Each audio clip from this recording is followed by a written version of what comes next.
At 4 and just into our newsroom, one teenager is dead following a shooting Monday night in Virginia Beach. Investigators got a 911 call about shots fired on Kempsville Road, just yards away from Tallwood Elementary School. Emily Harrison brings us new details from Virginia Beach police and neighbors who heard the gunshot. So, Emily, what can you tell us?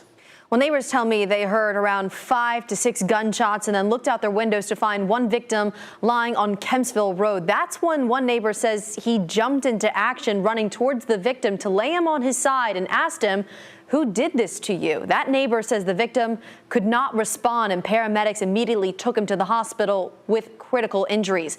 Virginia Beach police say that teenager from Chesapeake later died from his injuries, but did not identify him as he is only 17 years old and a minor. Neighbors say they called 911 just before 10 p.m. and saw at least one person run away from the scene between the elementary school and a nearby apartment building.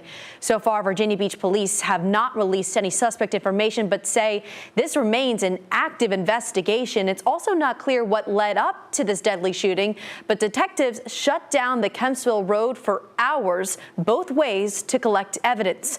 Neighbors say they asked as many questions as they could to the victim to try and help investigators. I was asking him if he knew who shot him, who he was with, just, question him about that. Not really trying to tell him you're going to be okay. I was trying to get more of a name because he was gurgling a little bit. It happened in the middle of a street in a medium. Somebody's life is almost snuffed out for what? Was it worth it? Neighbors say the shooting also happened directly in front of a school bus stop on Kempsville Road. Again, Virginia Beach police say this remains an active investigation. We'll hear more from those neighbors coming up on 13 News Now at 5.